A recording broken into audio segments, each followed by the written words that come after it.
샬롬. 오늘은 시편 11편 1절로 7절에 있는 본문의 말씀을 통해 안전한 피난처는 어디인가 라고 하는 제목으로 함께 은혜 나누기를 원합니다. 시편 11편은 보통 다윗의 시라 말합니다. 그러나 다윗이 언제를 이 시의 배경으로 삼았는지에 대하여는 의견이 분분합니다. 그러나 아마도 시편 11편은 사무엘상 19장 9절로 17절에 사울이 다윗을 죽이려 했던 사건이나 사무엘하 15장 1절로 18절에 압살롬과 아히도벨이 반역을 그 배경으로 두고 있다고 봅니다. 이와 같은 두 사건 모두 다윗의 생에 있어서 다윗에게 큰 위협과 위기를 준 시간이었습니다. 11편은 그와 같은 위기 가운데 여호와께 피하는 자에게 주신 평안에 대하여 말씀하고 있습니다.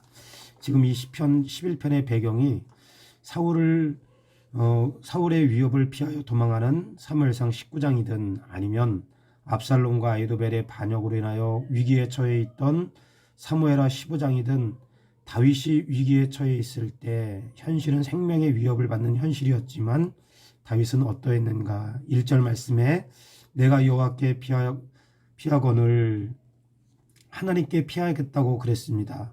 여기 피하겠다라는 말은 하사라는 말로 도피하다, 피하다는 말도 있지만 신뢰하다라는 의미도 담고 있습니다. 그러니까 다윗이 비록 신변의 위협을 당하고 언제 죽임을 당할지 모르는 위기를 만났지만 그럼에도 불구하고 다윗은 어떻게 고백하고 있는가?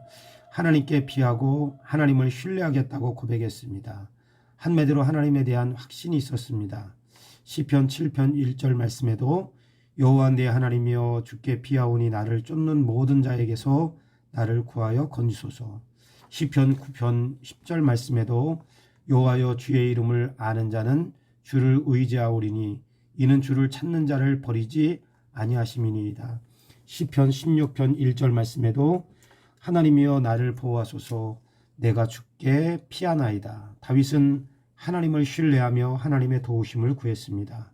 그런데 여기 너희가 라는 대상이 정확하게 누구인지 알 수 없지만 사울 때라면 사울과 함께한 베냐민 지파 사람들일 것이고 압살롬이나 아히도벨이 반역을 일으킨 때라면 다윗의 생명을 위협하는 반역자들일 것이고 아니면 다윗 주변에 있던 다윗의 용사들일 수 있습니다. 하나님을 신뢰하고 의뢰하는 다윗에게 내 영혼에게 새같이 내 산으로 도망하라 함은 어찌민가? 새가 사냥꾼을 피하여 산으로 도망하는 것처럼 하나님께 피할 것이 아니라 또 다른 방법으로 살 방법을 구하라는 말입니다. 한편으로는 다윗의 대적자들이라면 새처럼 산으로 도망이나 하라고 비웃는 것일 것이고 다윗 주변에 있는 사람들이라면 하나님만 붙들지 말고 또 다른 방법을 구하라는 권면일 것입니다. 터가 무너지면 의인이 무엇을 하랴?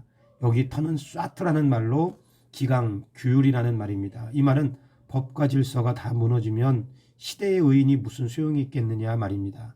한마디로 하나님만 붙들고 살지 말고 다른 방법을 구하라는 말입니다. 그래야 살 수 있다는 말입니다. 왜 이와 같은 문제가 다윗뿐이겠습니까? 우리가 살면서 이런 일들을 직면할 때가 있습니다. 하나님만 의지하며 살겠다고 마음을 먹었지만 주변에서 이렇게 해라 저렇게 해라 이렇게 하면 무슨 소용이 있고 저렇게 하면 무슨 소용이 있겠냐며 우리의 마음을 흔들어 놓을 때가 있습니다. 새같이 산으로 도망하라 조롱하는 말 같지만 걱정하여 권면하는 말이기도 합니다. 사울이 다윗을 죽이려 했던 것이 배경이라면 하나님께 피할 것이 아니라 사울에게 달려가 살려달라고 하든지 아니면 압살롬과 아히도벨의 반역의 때라면 하나님께 도움을 구하고 기도할 것이 아니라 살기 위하여 항복하고 왕권을 압살롬에게 넘겨주는지 그렇게 하라는 말일 수 있습니다. 사도행전 2장 14절 말씀에도 제자들을 찾아 거기서 이래를 머물더니 그 제자들이 성령의 감동으로 바울더러 예루살렘에 들어가지 말라 하더라. 바울이 예루살렘에 올라가려 할 때에 바울의 제자들과 동역자들이 급구 바울을 말렸습니다. 예루살렘으로 올라가면 죽을 수 있기 때문입니다. 그때 바울이 이런 고백을 했습니다. 사도행전 21장 13절 말씀에 바울이 대답하되 여러분이여 어찌하여 울어 내 마음을 상하게 하였느냐? 나는 주 예수의 이름을 위하여 결박당할 뿐 아니라 예루살렘에서 죽을 것도 각오하였느니라 하니 이 말은 하나님만 전적으로 의지하겠다는 겁니다. 다윗에게 새처럼 산으로 피하라고 했듯이 바울에게 예루살렘으로 올라가지 말라고 말했듯이 우리에게도 우리가 만난 삶의 문제를 하나님을 신뢰하는 것보다 현실적인 방법으로 해결하라는 현명한 말들을 들을 수 있습니다. 그런 방법을 제시받을 수 있습니다. 그러나 그 이전에 우리가 가져야 할 신앙적인 태도는 어떤 것인가? 4절 이하에 여호와께서는 그의 성전에 계시고 여호와의 보좌는 하늘에 있으며 그의 눈이 인생을 통촉하시고 그의 안목이 그들을 감찰하시도다. 여호와는 의인을 감찰하시고 악인과 폭력을 좋아하는 자를 마음에 미워하시도다. 악인에게 그물을 던지시리니 불과 유황과 태우는 바람이 그들의 잔에 소득이 되리로다. 여호와는 의로우사 의로운 일을 좋아하시나니 정직한 자는 그의 얼굴을 배우리다. 여호와께서 그의 성전에 계시고 라는 말씀은 하나님께서 성전에 임재해 계신다는 말이고, 더 구체적으로 말하면 하나님께서 지금 나와 함께 하신다는 말입니다. 함께 하실 뿐만 아니라 나와 함께 하시는 하나님께서 그의 눈이 인생을 통촉하시고 그의 안목이 그들을 감찰하시도다. 인생을 통촉하시고 감찰하신다고 말씀합니다. 통촉이라는 말, 깊숙이 꿰뚫어 본다는 말이고, 감찰한다는 말, 주목하여 본다는 말입니다. 꿰뚫어 보시며 주목하여 보시는 것은 악인은 미워하시나 하나님께 피하는 자를 보호하시고 지켜주시기 위해서입니다. 다윗이 새처럼 산으로 도망하라는 말을 들었지만 다윗은 성전에 계신 하나님께서 삶 가운데 임재하시고 인생을 통촉하시며 감찰하시는 하나님의 되심을 확신했습니다.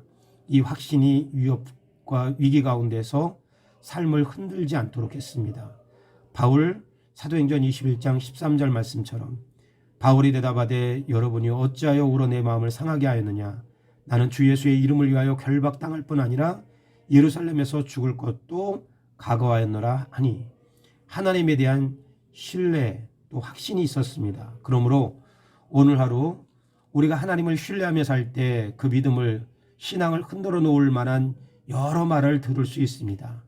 기도에 대하여 예배에 대하여 헌신에 대하여 여러 말들을 들을 수 있습니다. 사람을 통해서든 아니면 우리 내면으로부터 들을 수 있습니다. 그러나 하나님께 피하는 자들은 하나님께서 붙들어 주실 것이라는 약속의 말씀을 붙잡고 오늘 하루도 하나님께 피하는 하루의 삶이 되기를 소원하시기 바랍니다. 기도하겠습니다. 주님, 새처럼 산으로 도망하라는 말처럼 하나님이 아닌 또 다른 방법을 구하라는 유혹을 받을 때 오직 하나님께 피하는 자들은 하나님께서 지켜주시고 보호하신다는 확신을 갖기를 원합니다. 예수님의 이름으로 기도드립니다. 아멘. 샬롬. 오늘도 좋은 하루 되세요.